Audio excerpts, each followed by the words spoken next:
Du 1er au 9 août, c'est le retour de la nuit des ours.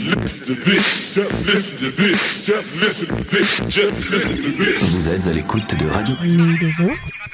Vous m'entendez? La Nuit. des ours.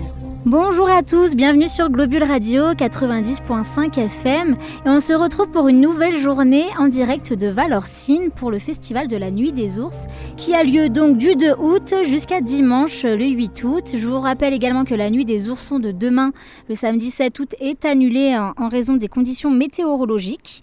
Mais on va quand même pouvoir continuer nos interviews aujourd'hui parce que le soleil est là.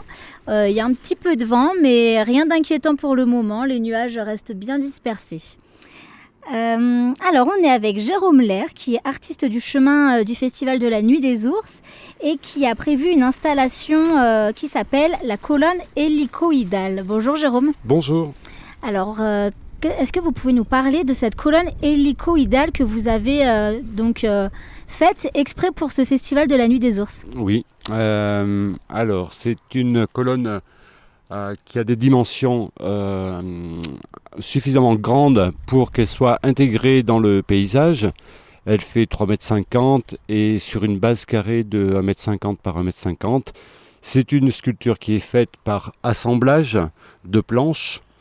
Un assemblage très simple, voilà, ça peut rappeler le capla Des enfants. des enfants. Donc voilà, c'est des grands caplas, c'est des planches qui sont posées une sur l'autre. Et cet assemblage constitue la sculpture de la colonne hélicoïdale qui est placée sous la cascade de Bérard. Et alors, comment vous avez pensé cette œuvre? Est-ce que c'est spécialement pour ce festival ou est-ce que c'est une œuvre qu'on peut retrouver aussi ailleurs? Oui, c'est une sculpture qui peut être vue ailleurs. Elle fait partie de mon travail depuis une dizaine d'années où je travaille essentiellement avec des planches. J'ai commencé à travailler ainsi après une bonne période de création land art. Et voilà, la difficulté avec le land art que j'avais, c'était de retrouver des éléments à peu près de même dimension pour les constructions. Donc à la fin, je me suis retourné sur les planches que je peux commander à la mesure près. Et voilà, donc c'est assez facile d'avoir ce matériau parce qu'on retrouve du bois partout dans le monde. Et voilà, certaines ont été installées au Maroc, en Suisse, en Belgique et puis pas mal en France. Donc ce travail parle du vivant, des formes du vivant. La forme hélicoïdale, pour moi, c'est quelque chose qui se développe. C'est une répétition de carrés les uns sur les autres, mais qui sont décalés à chaque niveau d'une petite mesure. Et c'est ce décalage qui fait l'évolution de la spire. Et je recale ça par rapport au vivant. Ouais. Les choses se répètent, les jours se répètent, etc. Mais c'est jamais tout à fait pareil.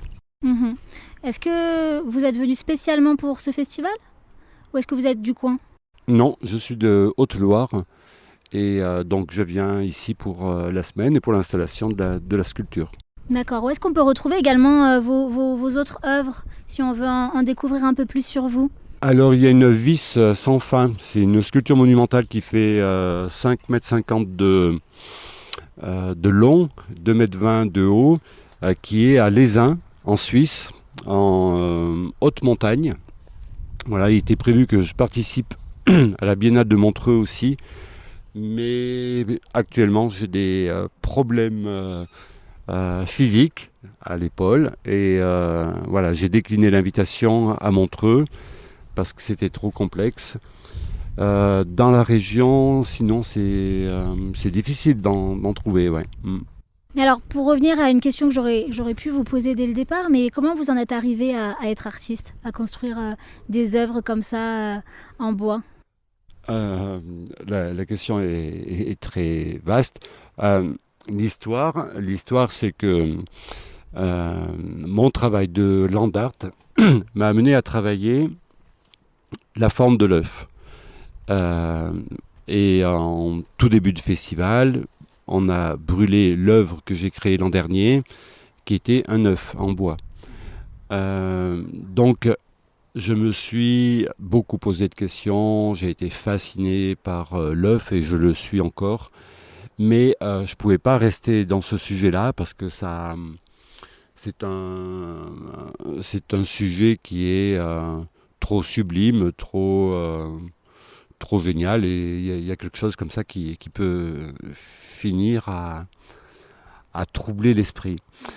Donc les spires, en fait, elles sortent quand même de l'idée de l'œuf parce que je m'étais intéressé à son histoire, à sa pensée universelle dans toutes les civilisations, aussi bien chinoises, pour les Égyptiens, l'Égypte ancienne, les Incas, ou aujourd'hui encore les croyances chrétiennes. Il y a une vraie croyance encore en Europe centrale autour de l'œuf, donc qui est symbole de renouveau, et qui était ce symbole pour la Chine, pour les pharaons, pour ces civilisations anciennes. Aujourd'hui, les chrétiens, la plus grande fête chrétienne, c'est la fête de Pâques. Et de plus en plus, les enfants retiennent juste que c'est les œufs en chocolat. Mais voilà, c'est une fête qui est archaïque et qui annonce le renouveau de la nature. Et donc, pour en revenir à votre question, en fait, l'œuf est constitué des 4 éléments de l'eau, qui est l'albumine, le feu pour le jaune d'œuf, du minéral par la coquille et de l'air, parce qu'il y a une poche d'air. Il y a le germe de vie qui est dans le jaune, et il y a un élément mécanique qui est très spécial, qui s'appelle la chalasse. Et la chalasse est accrochée du haut de l'œuf jusqu'à la protéine, jusqu'au jaune d'œuf. Et c'est un double cordon hélicoïdal. Donc voilà, j'étais un peu surpris de voir ça. Et donc c'est un élément mécanique. Et je me suis intéressé à ça, à essayer de construire des cordons, des colonnes hélicoïdales, en partant du premier sujet qui était l'œuf. Ouais. Merci Jérôme. Alors je rappelle qu'on peut voir votre colonne hélicoïdale pendant le parcours de la nuit des ours. Alors je ne sais pas s'il sera sur le parcours facile ou difficile ou sur les deux. Ce sera la surprise. Il est très facile d'accès, oui.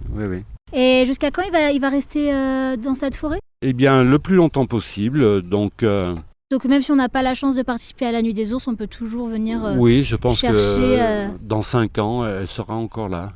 Ok, donc une œuvre qui va durer en plus. Oui.